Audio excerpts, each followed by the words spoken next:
Buenas tardes amigos, bienvenidos hoy 7 de junio del 2019 a una nueva edición del programa Viernes Jurídico.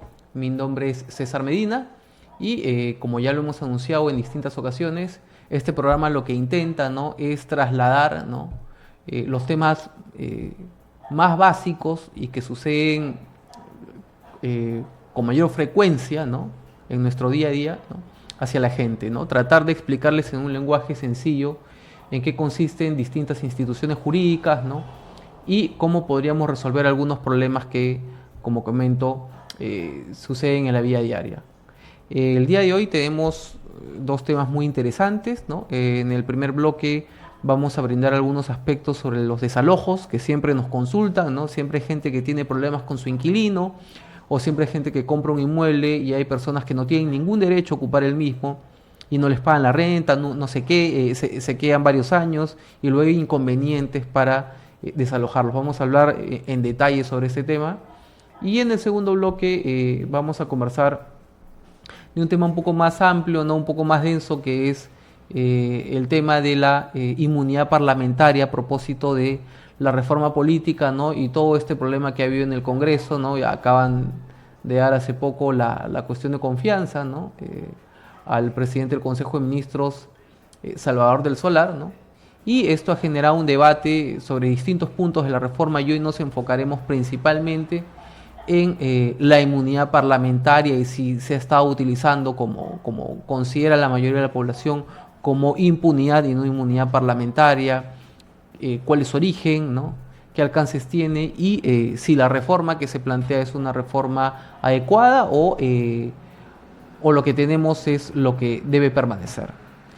Recuerden que este programa es auspiciado por CTL Consultants. Nos pueden encontrar en Facebook, en LinkedIn, en Twitter, en Instagram y en nuestro canal de YouTube, donde están colgados todos los programas que hemos emitido hasta la fecha. También recuerden que con relación a estos dos temas pueden participar a través del Facebook de HCM Radio TV. Gustosos, siempre recibimos sus consultas, ¿ya? Y bueno, con esta explicación vamos a comenzar en este momento ya con el primer tema, ¿no? El primer tema que vamos a tratar ahora es el tema de los desalojos, ¿no? La gente siempre está preguntando qué sucede si tengo un inquilino que no me paga, no se quiere ir, qué sucede si hay una persona que se ha aparecido, se ha metido en mi inmueble y ya lleva un tiempo ahí y no lo puedo sacar, ¿cómo hago para retirar a esta persona, ¿no? Nos vamos a enfocar principalmente en este bloque con relación a las personas que no tienen realmente un derecho por ocupar un bien, ¿no? Usted es dueño de una tienda, de una casa, de un departamento, de un cuarto y tiene que acudir al Poder Judicial para reclamar sus derechos y ve que estos derechos finalmente no son amparados en la vía judicial porque el abogado, ¿no?, que les tramitó el proceso había planteado mal el caso, ¿no? Entonces ahora vamos a darles unas pautas para que ustedes entiendan cuándo es que se puede demandar el desalojo de una persona o de una empresa, ¿no? Entonces vamos a hablar primero del desalojo por ocupación precaria. ¿Qué es la ocupación precaria, no? La ocupación precaria es aquel que no tiene un título para permanecer en un bien o aquel título que tuvo ya se extinguió. Entonces en el 2014 se zanjó esta discusión, que fue una discusión muy amplia y muy densa, ¿no?, con un pleno casatorio. Un pleno casatorio es la reunión de los magistrados supremos, ¿no?, los magistrados de la Corte Suprema, que deliberan en base a un caso que llega a la Corte para fijar criterios, ¿no? Y este cuarto pleno casatorio, que ya tiene algunos años, definió algunos aspectos que consideramos muy relevantes, ¿no? Lo primero que podríamos comentar es sobre qué establece este pleno como poseedor precario. Porque primero, un poseedor precario es una persona que ocupa un bien que no es suyo, que claramente no le pertenece, no paga la renta y no tiene un título para ocupar ese bien. O cuando el título que tiene, ¿no?, es decir, el documento que supuestamente alega, no genera ningún efecto para protegerlo, ¿no? ¿Ya? Y no tiene no puede ser utilizado contra quien está demandando. Y quien está demandando, pues, es quien tiene un derecho para usar el bien, ¿no? Cuando hablamos de un título que ya se extinguió, que ya ha fenecido, no estamos hablando necesariamente de un contrato de compra-venta que ha sido resuelto, etcétera, ¿no? Sino en general a cualquier acto. Y aquí ingresan obviamente los contratos de arrendamiento. Cuando usted le alquila un inmueble a una persona, le alquila el inmueble a esta persona y este contrato pues se extingue, la persona ya no tiene ningún derecho a permanecer en el inmueble y hay que enviarle su comunicación notarial haciendo la precisión sobre este tema, ¿no? La Corte Suprema pues ha establecido, ¿no?, en este pleno casatorio que bajo estos supuestos también una persona cuyo título, ¿no?, de arrendatario, es decir, de inquilino, ya se extinguió, es una persona que tendría la calidad de precaria, ¿no? Entonces, también se fijan otros aspectos muy importantes. O sea, si usted es el dueño del inmueble, usted está legitimado para demandar el desalojo. Pero no solamente eso, sino que también puede demandar el desalojo el administrador y todo aquel que considere que tiene un derecho para pedir la restitución del inmueble, ¿no? Y hay que demandar, y esto es muy importante, hay que demandar a todo aquel que ocupe el bien sin acreditar un derecho a permanecer ahí y disfrutar de la posesión del bien. Entonces, es muy interesante este tema del desalojo porque si tenemos una demanda de desalojo por ocupación precaria, la decisión tiene que ser pues acudir a un juez civil. Luego este juez civil se irá a una segunda instancia, que es una sala civil, y finalmente el tema se podrá dilucidar en la Corte Suprema. Si no estuviésemos hablando de un desalojo por ocupación precaria, sino de otra índole,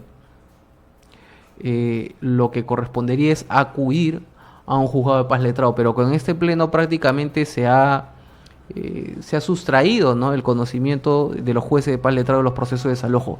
Y eso es complicado. ¿Por qué? Porque cuando uno inicia un proceso judicial ante un juez de paz letrado, esos casos solamente tienen dos instancias. Lo conoce el juez de paz letrado y lo conoce en segunda instancia el juez especializado en lo civil o el juez mixto de la localidad si es que no hay un juzgado civil. Con lo cual los procesos duran menos. En cambio ahora con este criterio de la Corte Suprema, ciertamente que los casos van a demorar más, ¿no? ¿Qué requisitos necesitamos, ¿no?, para interponer la demanda? Bueno, hay una serie de anexos fundamentales. Primero, el documento de identidad de la persona que está demandando. Si se trata de una empresa hay que adjuntar la ficha RUC. Si no está demandando directamente la persona, sino a través de un representante, hay que adjuntar el DNI y la vigencia de poder del representante o del apoderado. Y además, un dato fundamental, el poder tiene que señalar expresamente que existe una facultad para demandar, porque los poderes que ustedes emiten, que uno puede dar a una persona, no son de distinta índole, ¿no? Hay poderes generales y hay poderes especiales. Para litigar se necesita un poder especial. No basta con una carta poder o con un documento simple. Hay que acudir al notario, levantar una escritura pública, ¿no? Sugerimos siempre inscribir esta escritura pública y en la que se consigne específicamente que este apoderado tiene facultades para demandar. Y asimismo para los otros actos que ustedes consideren, ¿no? Participar de audiencias, interponer recursos de apelación, casación, etcétera, ¿no? Otro requisito importante es acreditar cuál es el título en virtud del cual uno está interponiendo la demanda de desalojo, ¿no? Si yo soy propietario y quiero interponer la demanda de desalojo, lo que tengo que adjuntar es mi título de propiedad. Y qué mejor prueba de ello que la copia literal, ¿no?, o el certificado registral inmobiliario del bien, ¿no?, que es donde se señala quién es el titular del inmueble y cuáles han sido, si el bien tiene alguna carga, algún gravamen, etcétera.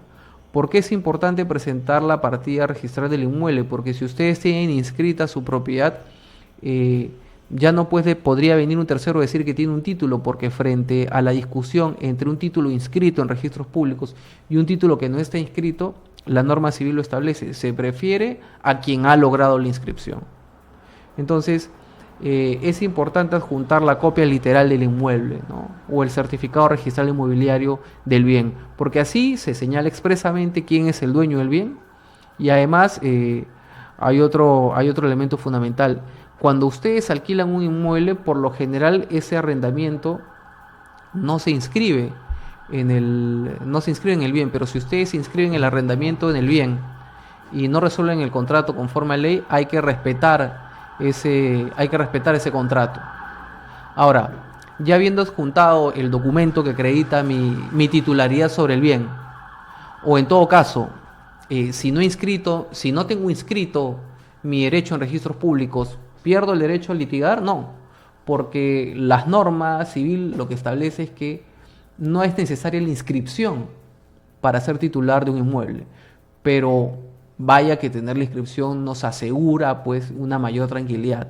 Pero si ustedes tienen su escritura pública o un documento con firmas legalizadas de fecha cierta, y es un documento legítimo, es un documento que cumple con los requisitos de ley, bueno, usted también podría demandar el desalojo. Entonces tenemos los documentos que identifican a las personas que están demandando, el título de propiedad de la persona que está demandando, y algo importante que siempre hacemos es adjuntar las cartas notariales, ¿no? Las comunicaciones al demandado, donde le solicitamos que desocupe el bien. Es bien importante la redacción de esa carta notarial porque en esa carta notarial tenemos que señalar en virtud a qué le estamos enviando una carta. Señalar primero que somos propietarios, señalar qué tipo de posesión está ejerciendo la otra persona. Una posesión en este caso sería ilegal.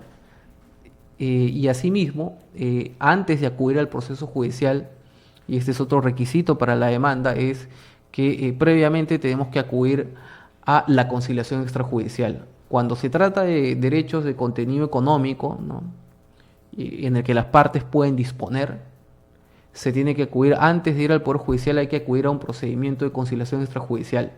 ¿Por qué?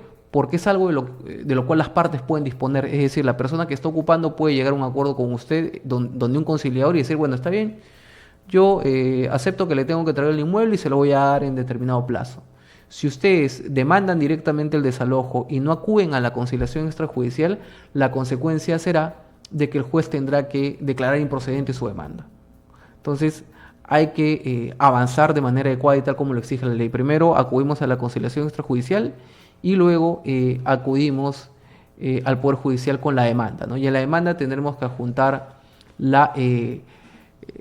el acta de la conciliación extrajudicial, que puede concluir por falta de acuerdo entre las partes o porque la parte invitada, ahora el demandado, no acudió. Asimismo, algo muy importante es comprar las tasas, ¿no? Los aranceles de pruebas, ¿no? Y las cédulas de notificación en el número de partes que hay en el proceso. Si son 2 partes en el proceso, serán 2 cédulas de notificación. Entonces, con estos documentos interponemos la demanda en el juzgado civil. Por ejemplo, si el inmueble está en Lima Metropolitana, habrá que demandar en Lima, y esto lo conoce un juez. Ese juez tendrá que calificar la demanda, y una vez admitida a trámite la demanda, el demandado tiene un plazo de 5 días para contestar. Cuando ustedes son notificados por una demanda de desalojo en su domicilio, ustedes tienen 5 días para contestar. Ahora, la demanda puede llegar a cualquier domicilio, no, tiene que llegar, bueno, y esto también se hace por una previsión y también porque se indica en la norma, tiene que llegar al domicilio del demandado, y si el domicilio del demandado fuese distinto al inmueble que se pretende desalojar, también habría que enviarlo evidentemente al inmueble cuya posesión estamos reclamando, ¿no? Entonces es muy importante notificar esencialmente en el inmueble que queremos recuperar, y si el demandado no tiene su dirección del DNI ahí, hay que pedir que se notifique también en la dirección que se señale en el DNI, en el documento de identidad del demandado, de la persona a la que queremos desalojar. Entonces, lo que tiene que hacer la otra persona es contestar la demanda y señalar por qué su posesión es legítima, es conforme a derecho, ¿no? Entonces, hay que recordar que en el desalojo no estamos discutiendo quién tiene un mejor o peor derecho de propiedad. Lo que estamos reclamando en el desalojo, y por eso es un proceso sumarísimo, es un proceso corto en teoría, es si la persona si la persona que inició el proceso judicial tiene derecho o no a recuperar la posesión. Entonces, en este caso, si yo soy titular, tengo inscrito mi derecho, y mi derecho como titular del inmueble no ha sido anulado, no ha sido rescindido, y yo sigo siendo considerado como propietario en registros públicos, yo no tengo que entrar en un proceso de desalojo a debatir si la otra persona tiene un mejor derecho de propiedad que el mío. No, eso no se discute. Eso lo tendrá que hacer la persona interesada, iniciar un proceso de mejor derecho de propiedad, lo que corresponde, etcétera. Yo lo que tengo que hacer es decir, bueno, yo tengo un título, en ese título yo soy propietario, y en tanto soy propietario, lo que necesito y lo que yo exijo es que en efecto estas personas que están ocupando ilegalmente el inmueble y que no tienen un pronunciamiento favorable en ningún sentido hasta la fecha, se retiren.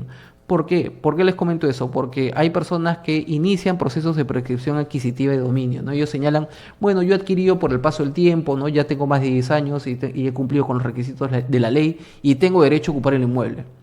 O también tengo el otro tipo de prescripción, que es la corta, que son 5 años más un título. Pero hasta que no haya una sentencia firme y no hayan documentos que realmente pongan en duda al juez, estos procesos de prescripción no pueden frenar un desalojo. En definitiva, no. ¿Y por qué? Porque hay muchas personas que inician procesos de prescripción adquisitiva sin cumplir con los requisitos de ley, pensando que con eso van a trabar el desalojo y van a evitar que pues que finalmente ellos salgan del inmueble. Entonces hay que aclarar a la gente que eso no es así, que eso no se maneja así, que eso no se puede manejar así. El simple inicio de un proceso de prescripción adquisitiva no da cuenta de nada. Y si ustedes tienen una mala defensa, ese proceso de prescripción adquisitiva se va a caer, y el proceso de desalojo va a seguir avanzando por otra cuerda. Y al final ustedes van a terminar siendo desalojados. Y además, hay otra cosa, ¿no? Que si ustedes no tienen ningún título para quedarse en el bien y el demandante también se da cuenta de que ha dejado de percibir un dinero por el tiempo que ustedes se han quedado en el demandante puede iniciar un proceso de pago de frutos. Es decir, que le paguen las rentas que se podrían haber generado en el inmueble y si no se generaron esas rentas, un monto equivalente a las mismas. Así que es bien importante contar con una asesoría y no pensar que porque se ha iniciado un proceso de prescripción ya la cosa está fácil, ¿no? Yo he visto en la práctica y hasta hace poco procesos en los cuales se ha querido alegar la existencia de un proceso de prescripción adquisitiva de dominio para frenar un proceso de desalojo, y eso es jurídicamente inviable, es jurídicamente imposible, ¿no? Entonces,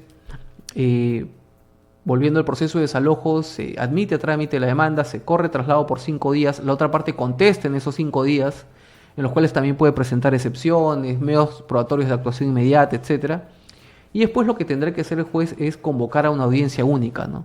Que es una audiencia en la que tienen que acudir las partes, y sobre todo la parte demandante, porque cuando se hace el llamado y no se apersona ninguna de las partes, donde el secretario de juzgado que hace el llamado para la audiencia, ¿qué sucede? El proceso judicial concluye porque no asistieron las partes.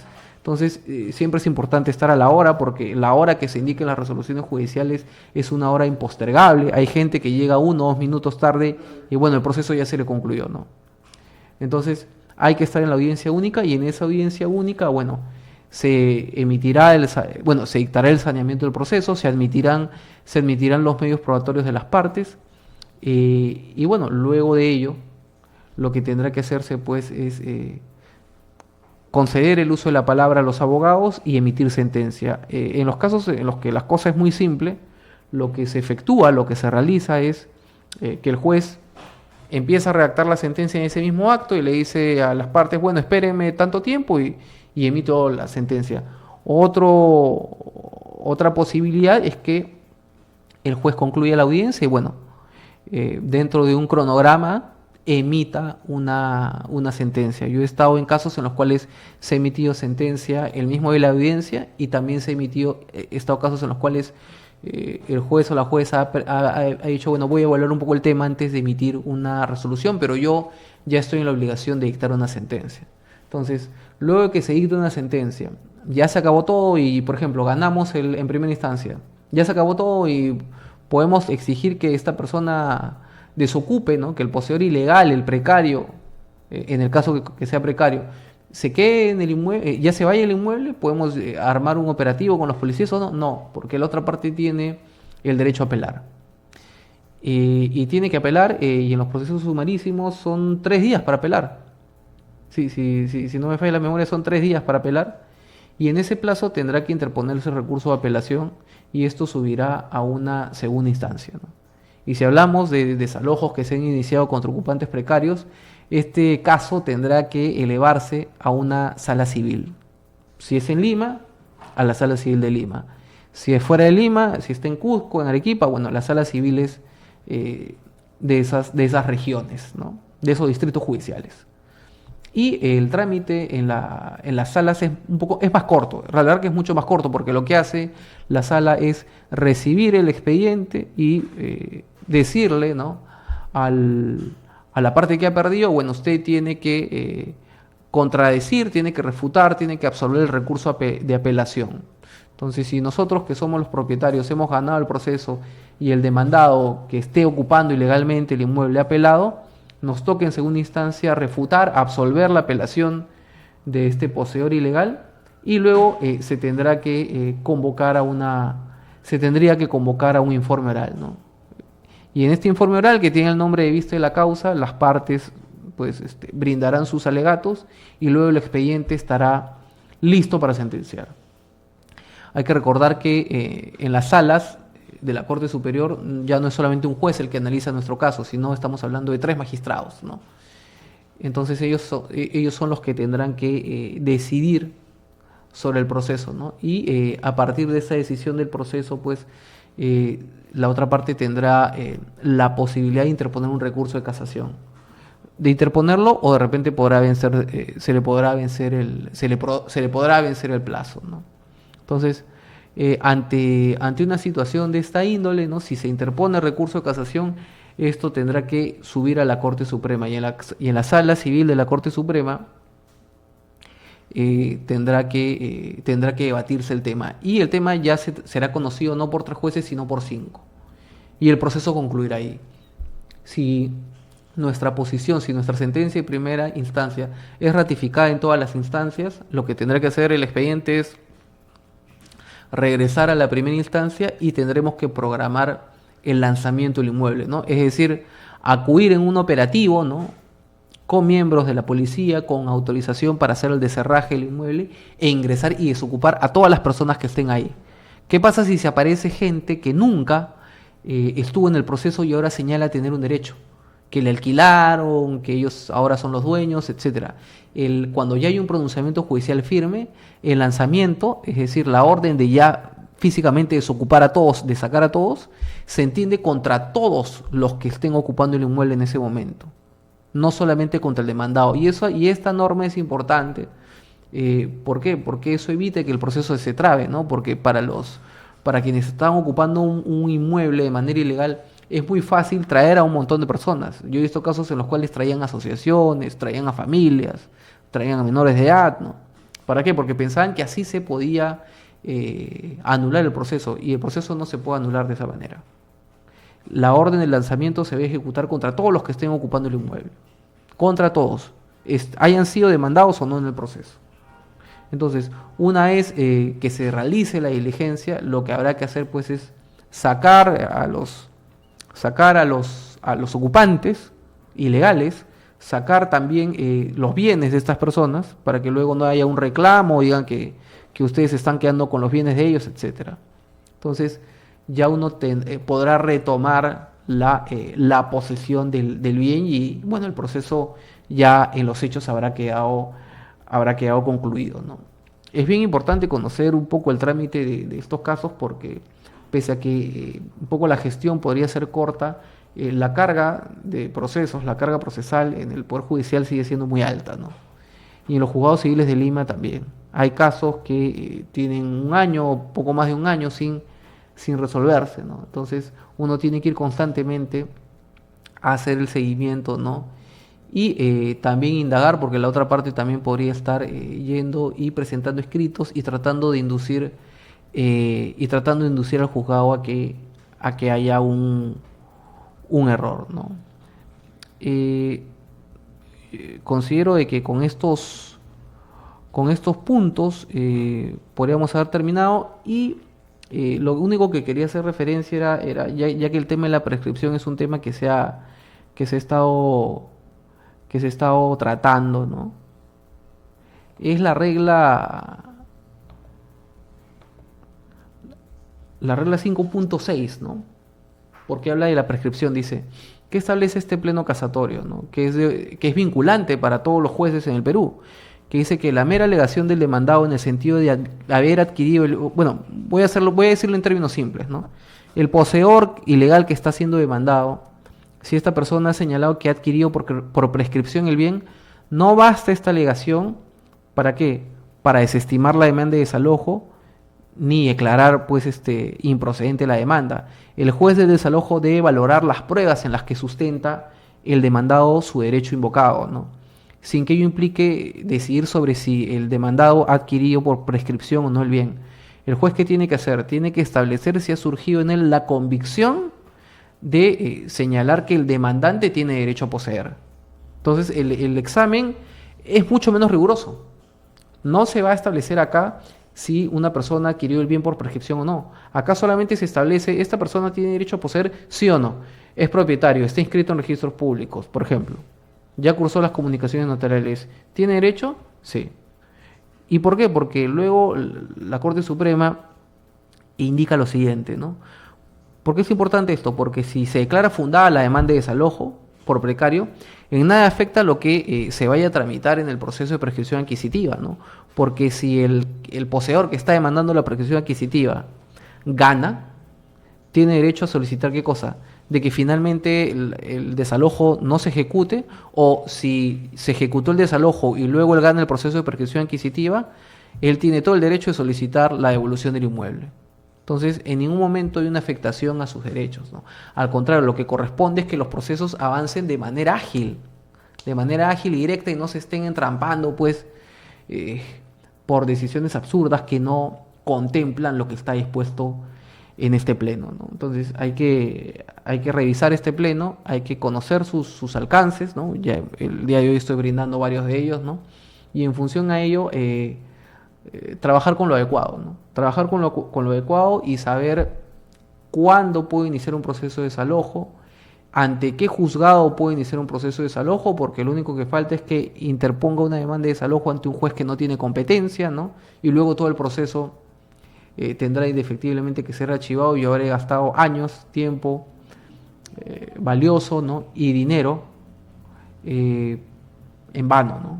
Entonces, amigos, eso era lo que les quería comentar con relación al proceso de desalojo. Si tienen más dudas, pueden escribirnos en interno. Hay alguna gente que nos está escribiendo. Abraham Mesías Zárate, muchas gracias por su comentario. También a Takeshi Zárate, que también nos manda un saludo, ¿no? Y nos habla sobre algunos temas políticos que sí, que los vamos a tratar. Los vamos a tratar en su oportunidad, ¿no? Y les pedimos que nos sigan brindando sus comentarios y sus consultas. Esto sería entonces todo por este bloque. Y en el siguiente vamos a conversar sobre la reforma política, ¿no? Hay todo un tema que ha pasado esta semana, ¿no? El presidente Martín Vizcarra dispuso que el presidente del Consejo de Ministros plantee la cuestión de confianza, y mucha gente se adelantaba a señalar de que se iba a cerrar el Congreso, se iba a disolver el Congreso, pero finalmente la cuestión de confianza ha sido otorgada, y uno de los puntos principales de esta cuestión de confianza, que tiene que ver con la reforma política, es la inmunidad parlamentaria, y sobre eso vamos a hablar en el segundo bloque. Vamos a la pausa y regresamos.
La experiencia nacional e internacional enseña que en casos de terremotos o desastres naturales, las comunicaciones se congestionan. Debemos estar preparados. Lo más importante, mantén la calma, evita llamar y menos insistir. Utiliza los mensajes de texto o la internet para comunicarte. Y si estás en la zona de emergencia, marca el 119 y deja un mensaje de voz.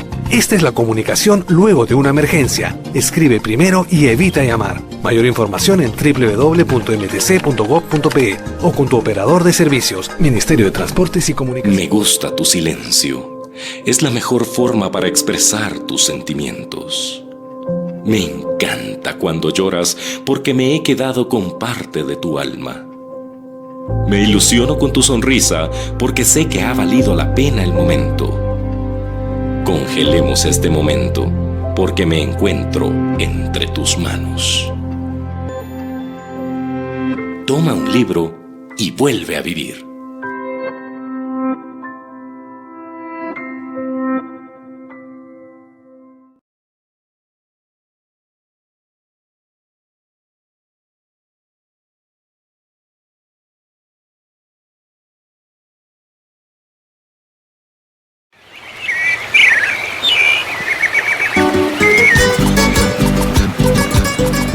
Hola Anita, ¿qué haces mirando el río? Acá pues, viendo que el agua viene sucia y trae basura.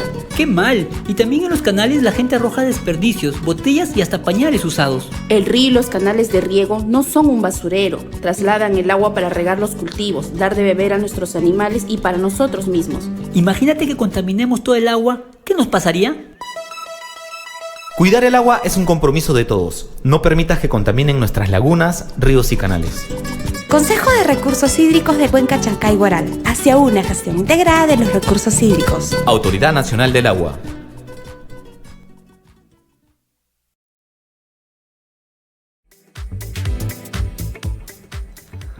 Amigos, estamos de vuelta en tu programa Viernes Jurídico. En este bloque me acompaña nuestro socio Jarek Tello. Jarek, ¿cómo estás? ¿Qué tal te va? Hola César, buenas tardes con todos aquellos que nos están viendo a través de las redes sociales, Facebook, Instagram y YouTube.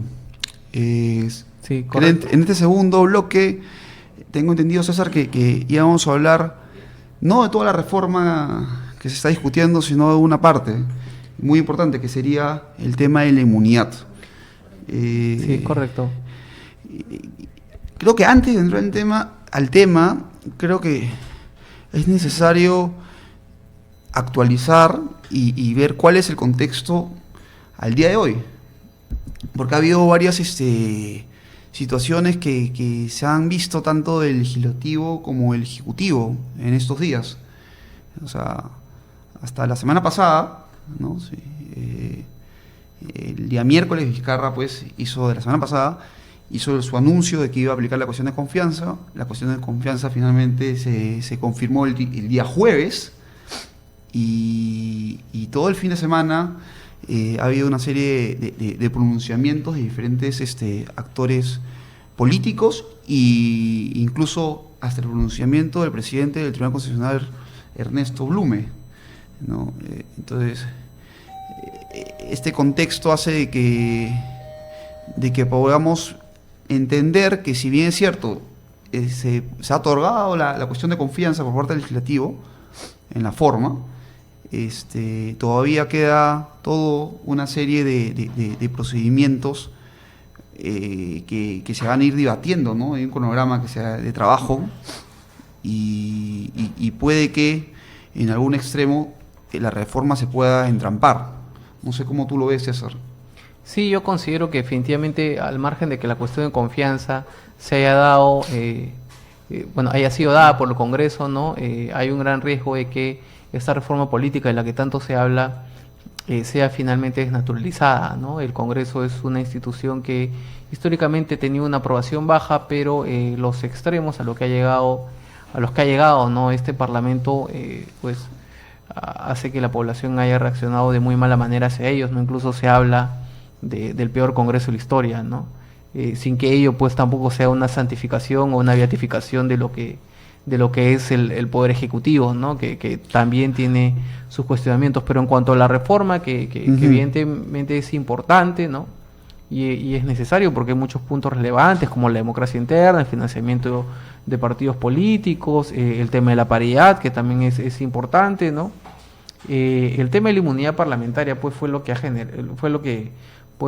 generado mayor debate, ¿no? Y que tiene la mayor atención de la población, que como que tampoco no está muy informada del tema y piensa que lo que se va a hacer es quitarle la inmunidad parlamentaria y que ya no van a tener la inmunidad. Pero ¿no? eso es un mito, ¿no? Inclusive uno de los congresistas del partido mayoritario, que es Fuerza Popular, Héctor Becerril, tuvo un desliz o una dosis de sinceridad extrema y dijo que si él no tuviese esta institución, posiblemente él no estaría en el Parlamento, sino estaría en la cárcel. Entonces, lo que hay es que, sin duda, esa institución no es una institución exclusiva del Perú, es una institución que muchos parlamentos gozan, pero creo que en el Perú había un fenómeno de uso y abuso de una institución que tiene un fin, una finalidad, que es proteger al representante del pueblo, al parlamentario, de investigaciones, procesos penales, judiciales, pero que sean inmersos respecto a su rol como parlamentario. Es decir, los congresistas tienen facultad de fiscalización, hacen declaraciones políticas, atienden demandas sociales, es un poco el rol del congresista. En esa esfera es que gozan, ¿no?, sus propias actividades de un grado de inmunidad. Pero, por ejemplo, este congresista Mamani, que aparentemente se emborrachó o estuvo en un estado, pues, no en sus cabales y agredió sexualmente a una aeromoza. Ese hecho no lo hace, pues, dentro de su función como congresista, ¿no? Eso es un hecho que tiene que ser sancionado porque existen normas que todos los ciudadanos debemos cumplir. Si el congresista coge su vehículo y en estado de ebriedad atropella o mata a alguien, no puede ser que el congresista no se le pueda investigar ni procesar, bajo el argumento falaz de que tiene inmunidad parlamentaria. O sea, aquí en el Perú se ha abusado de esta institución y creo que llega el momento de que esto se regule y se repiense. Y aquí anoto lo siguiente, ¿no? No es que ya no van a tener inmunidad parlamentaria, van a tener, pero ya no va a ser juez y parte del Congreso el que va a decidir si es que se levanta la inmunidad parlamentaria a efectos de que se pueda investigar y puedan seguir un proceso judicial como corresponde, sino va a ser un tercero, que sería la Corte Suprema. Ese es el extremo que trae en el fondo la reforma. No sé si tú ves algún cariz o algo importante que quieras comentar en torno a eso, César. Sí, yo creo que estamos de acuerdo, ¿no?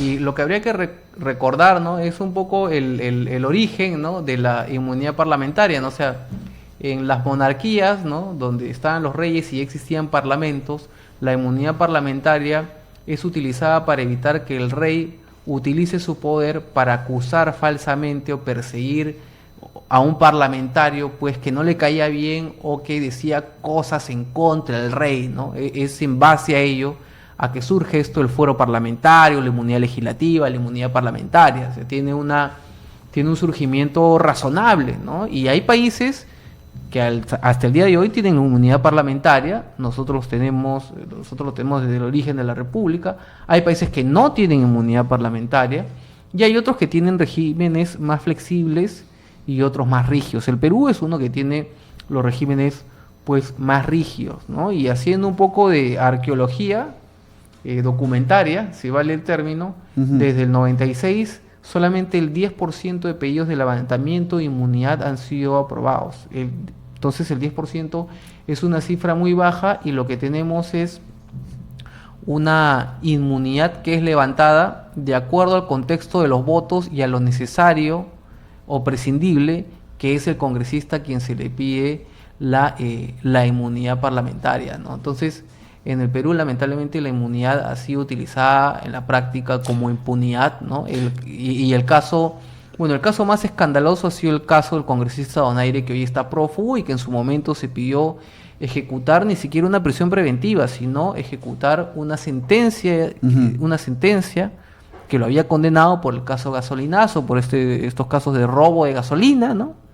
Cuando él estaba en el ejército, ¿no? Lo cual incluso ya es un tema ético muy grave. El Congreso dijo, no, bueno, hay que esperar que haya sentencia firme, y cuando había sentencia firme, el señor ya se había fugado, ¿no? Sí, verdaderamente es vergonzoso ver cómo estos parlamentarios, que en teoría representan a todos los ciudadanos, han venido pues abusando pues de estos privilegios que guarda la Constitución, y que, como bien has mencionado, históricamente su fin era para protegerlos, ¿no? Dentro del marco de sus funciones. Pero acá claramente la inmunidad se ha convertido casi en sinónimo de impunidad, y esto en un Estado de Derecho no se puede permitir. A mí me gusta mucho cuando este tipo de cosas ocurren, siempre recordar el artículo 103 de la Constitución, donde se expresa expresamente que la Constitución proscribe el abuso del derecho. Y creo que estas cofradías, estos señores congresistas que votaron, por ejemplo, en el caso del congresista Mamani, para que no se le levante la impunidad en algún momento, creo que no solamente van a tener que en algún momento rendirles cuentas políticas al país, ¿no? Y bueno, bajo ese contexto, y teniendo en cuenta que después de los videos estamos ante un contexto que constituye el mayor escándalo de corrupción del Perú y de Latinoamérica, que es el caso Lava Jato, y donde tenemos políticos, jueces, fiscales, ¿no? Donde se está viendo crimen organizado en diferentes esferas del Estado, vemos pues que el Congreso hoy tiene una serie de intereses individuales que se dejan traslucir con la forma como han venido votando. En ese contexto es que el Ejecutivo ha planteado pues una serie de reformas que creo que tienen que hacer el match, o tienen que hacer el puente con la lucha anticorrupción. Creo que ese desarrollo, ese debería ser el debate, ¿no? Oye, voy a cambiar un poco las reglas del juego, porque las actuales reglas del juego, en algún sentido, se han convertido en una plataforma de impunidad de nuestra clase política, y ellos, usando su condición, no le están rindiendo cuentas a la justicia. Entonces, creo que lo primero que debe quedar absolutamente claro es que aquí es una reforma absolutamente light. No es que se va a eliminar la inmunidad parlamentaria. Simplemente, y como corresponderá, será un tercero el que lo va a definir si se levanta el inmunidad parlamentaria o no, que sería la Corte Suprema de Justicia, ¿no? Máxima instancia en sede judicial que existe en el Perú, ¿no? Eso es lo que creo que debería quedar absolutamente claro para las personas que nos están mirando. Sí, y que el proyecto fue archivado, ¿no?, en comisión, pero menos de 24 horas, ¿no? Claro, pero lo que ha propuesto, ¿no?, el Premier, es presentar nuevamente un proyecto con relación a la inmunidad parlamentaria, y el proyecto que fue rechazado básicamente lo que proponía era de que sea la Corte Suprema la que levante la inmunidad, y que esto pues se aplique, el levantamiento de la inmunidad por parte de la Corte Suprema se aplique a delitos cometidos durante el periodo en el cual se es congresista, durante el cual se es parlamentario, y que pero hay excepciones, inclusive en las que ni siquiera se necesita levantar el fuero parlamentario, ¿no? Lo que se propone es que se presente el caso de delitos, ¿no?, en flagrancia, es decir, es captado con las manos en la masa el congresista cometiendo el delito, ahí va directamente pues a la Corte Suprema para que se le juzgue, ¿no? O también cuando estamos hablando de delitos, ¿no?, o procesos que tienen una antigüedad anterior al inicio de del periodo parlamentario. Ahí ya no habría necesidad tampoco de levantamiento. Entonces son reformas importantes y a la vez son reformas radicales, porque no solamente se le está quitando la revisión, ¿no?, de la inmunidad al Congreso, ya no solamente está cambiando el poder del Estado que va a ver lo de la inmunidad, sino también se está precisando, ¿no?, cuál va a ser el rigor, los límites de esa inmunidad y qué casos en los que ni siquiera es necesario levantarla, ¿no? Entonces, atendiendo a que la Corte Suprema va a tener un carácter o va a tener un tenor, ¿no?, al momento de decir mucho más jurídico y riguroso que político, es evidente que el Congreso se va a oponer ferozmente porque ya no se va a estar hablando sobre si hay una persecución política o no. O sea, lo que va a analizar la Corte Suprema es: este delito es un delito, corresponde aquí porque es algo que se ha dado durante la gestión, es un tema evidente o no es evidente, o también, y bueno, y en los casos en los que ni siquiera haya que discutirlo, flagrancia o delitos cometidos o procesos que se hayan iniciado antes del foro parlamentario, ya la Corte Suprema dirá: ya ni siquiera tenemos que analizar si levantamos o no la inmunidad, ya directamente se tendrá que juzgar. Y eso es muy relevante porque el Congreso ha querido dar unas señales en esta semana y ya se le ha levantado el fuero al congresista Mamani, pero no por lo del acoso, sino por lo de los documentos falsificados, porque hasta ahora él no sabe explicar en qué colegio ha estudiado, ¿no? Lo mismo se está haciendo con Yesenia Ponce, ¿no? Entonces, el Congreso está tratando de dar unas señales en la Comisión de Levantamiento de Inmunidad Parlamentaria que preside Luciana León del Partido Aprista, pero creo que estas decisiones tratan un poco de engarzar con lo que la gente quiere.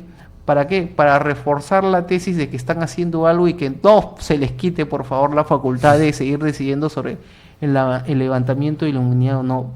Yo considero que va a estar muy complicado que se apruebe la reforma en distintos extremos, y en el de la inmunidad parlamentaria creo que va a ser la batalla más dura, pero creo que como ciudadanos tenemos que estar atentos a que hay una reforma y que esa reforma no sea desnaturalizada, y asimismo que tampoco suceda lo peor, ¿no?, que es que nuevamente pase, sea archivada en comisión y ni siquiera pase al pleno, porque debería pasar siquiera al pleno para un debate. Ahora, toca dos puntos que me parecen absolutamente fundamentales. Este Parlamento, y esto pasó incluso el año pasado con el tema del referéndum por la reforma del Poder Judicial, el Parlamento te puede decir en la forma, sí, te doy cuestión de confianza, pero en el fondo te puede manipular el contenido y el objetivo fundamental del cambio que está proponiendo el Ejecutivo. Y de hecho, aquí vamos a encontrar de repente las posiciones más divididas, porque sin duda es función del Legislativo modificar, normar, regular el contenido de las normas, ¿no? Pero aquí el objetivo es: oye, te estoy pidiendo que se cambie y se modifique la Constitución, porque ya la evidencia ha demostrado de que tú has venido abusando y usando esta facultad absolutamente contrario a los principios constitucionales y convirtiéndolo casi como impunidad. Entonces, creo que uno de los escenarios posibles, César, sería que se otorga en forma la cuestión de confianza, pero en el fondo este Congreso de repente te dice: ok, se va a otorgar y vamos a regularlo a nivel del reglamento del Congreso, cuando ya sabemos que vía reglamentaria esto no se puede cambiar. Y tratar de darle gato por liebre al Ejecutivo y en el fondo a los ciudadanos. Creo que hay que tener cuidado con esto. Ahora, Vizcarra, porque en el contenido de la carta que se presenta, podría interpretar esto como que se le está negando la cuestión de confianza, y podría él decir, bueno, interpretar: yo pedí A y tú me estás devolviendo C, y por tanto has cambiado el contenido fundamental de la reforma, y yo entiendo por denegada la cuestión de confianza, o sea, y realmente tener la posibilidad de poder cerrar el Parlamento. Esa batalla, por ponerlo, decirlo en algún término, todavía no se ha dado, es un supuesto, pero creo que muchas muestras y un poco de las declaraciones de diferentes actores políticos creo que llevarían a ese supuesto como algo bastante posible, César. No sé cómo tú lo ves. Sí, sigue siendo una posibilidad, evidentemente la menos deseada por los políticos. Yo entendería que el Poder Ejecutivo, así como el Parlamento no quiere ser cerrado, el Poder Ejecutivo tampoco quiere hacerlo, ¿no? Porque si hay una disolución del Parlamento y el Parlamento saca una interpretación como que esa disolución es ilegal, vamos a tener un enfrentamiento constitucional entre el Ejecutivo señalando que está disolviendo correctamente el Congreso y el Parlamento que está señalando que la disolución es inconstitucional, y ahí va a ganar el peso de la mayoría, ¿no? Y va a haber un nivel de confrontación altísimo, ¿no? Entonces, ese es definitivamente el peor, para mí sería el peor escenario, ¿no? El adecuado, ¿no? El más adecuado para mí sería la aprobación de la reforma. Sin embargo, no se descartaría en modo alguno que el cierre del Congreso se pueda dar eventualmente, y que inclusive el presidente pueda pensar en aplicarlo, porque el último año no se puede disolver el Congreso y todo apunta a que van a trabajar una vacancia. Pero claro, estamos especulando, ¿no? Pero dentro del escenario, con todo lo que demuestra el Parlamento, ¿no? Y con los errores que tiene el Ejecutivo, parece que estos caminos no están tan lejanos, ¿no? Ahora, y César, y algo que notas bien es que hoy el contexto es ejecutivo versus legislativo, es claro. Creo que la política de la buena vecindad no funcionó en la época PPK, no funcionó Claro. en el momento con Vizcarra, y hoy la contienda aparentemente lleva a que esto va a continuar. Entonces, en ese sentido, el Ejecutivo, si es que se da ese supuesto, que todavía no sabemos si puede ocurrir, tiene que ser muy cauto y recorrer muy bien el camino constitucional, Sí. porque la posibilidad de cerrar el Congreso creo que se tiene que basar en una serie de evidencias que fortalezcan y acrediten que en los hechos se le está denegando la cuestión de confianza. Hay en los medios, en las redes, hay opiniones encontradas, divididas. Yo destaco una de un grupo de constitucionalistas que considera de que, de llegado ese supuesto, quizás la salida más saludable sí sería el cierre del Congreso. ¿Por qué? Porque el cierre del Congreso significaría de que tanto el Ejecutivo como el Legislativo han fracasado en su intento de llevar adelante alguna reforma para el país, y que al cierre del Congreso la consecuencia inmediata es que los ciudadanos de forma libre y ejerciendo nuestro derecho constitucional al voto, podamos elegir nuevos representantes o podamos elegir a las mismas personas. Entonces, podamos elegir a los mismos o a las mismas personas. Será esa manifestación a través del voto el que pueda determinar si un nuevo Congreso está en la capacidad de sacar adelante esta reforma. Pero claro, estamos moviéndonos en el terreno de los supuestos. Pero me parecería de que ese acto, me parecería que tiene algunos fundamentos constitucionalmente interesantes que deberíamos explorar para tenerlo en cuenta. Además, esto se tiene que hacer con mucho cuidado, porque lo que se haga ahora puede marcar un precedente para el futuro. Y mañana más tarde podemos tener un gobernante que bajo esta lógica Claro. también la utilice para constantemente amenazar al Parlamento. Y al final del día sabemos que el Parlamento, nos guste o no, es el que representa el interés y las demandas de los ciudadanos. Entonces, así están las cosas, César. Sí. Y creo que es importante poner estas cuestiones que, si bien es cierto, tienen muchas cosas políticas, pero el camino de estos finalmente termina a través del derecho, ¿no? Sí, termina a través del derecho, y lo lamentable, y que sí está sucediendo el día de hoy, es que el Congreso tiene una desaprobación como al menos yo no recuerdo haber visto, y que si bien es cierto han sido elegidos democráticamente y nos guste o no, representan un poco lo que somos, ¿ya? Porque los congresistas, y en sus actitudes y en sus defectos y en sus virtudes, representan un poco lo que somos, nos guste o no nos guste, pero también hay un aspecto objetivo, ¿no? Que han perdido total legitimidad, ¿no? Y hoy no creo que representen ni siquiera pocas personas. Creo que hoy prácticamente no representan a nadie, ¿no? Entonces un ejercicio saludable incluso podría ser que ellos mismos señalen de que hay que convocar a un nuevo parlamento. Ahora también hay que analizar los costos, ¿no?, de convocar elecciones. Se habla de 300 millones de soles. El Congreso nos cuesta al año aproximadamente 700 millones de soles. Entonces, traer nueva gente, que esa gente nueva entienda el reglamento del Congreso, que el país camine, el impacto a la economía del cierre del Congreso, que no es algo definitivo, porque la economía en sí no está mal, y no va a estar mal necesariamente por el Parlamento, porque la inestabilidad política existe desde que comenzó el gobierno de PPK, ¿no? Y PPK renunció y la economía siguió avanzando lentamente, ¿no? Entonces, pero lo cierto concreto es que disolver el Congreso también supone una serie de consecuencias negativas para el país. Y si es el camino inevitable, en la vía constitucional se tendrá que seguir lamentablemente, ¿no? Aunque la intención, ¿no?, como ciudadanos, es que las reformas no sean desnaturalizadas y hay una mejor relación entre el Ejecutivo y el Legislativo, pero el día de hoy lo que sí podríamos afirmar con objetividad, y esto ya no sería caer en suspicacia, es que el Parlamento hoy día no representa a casi nadie y la gente en la calle lo entiende así y no los quieren.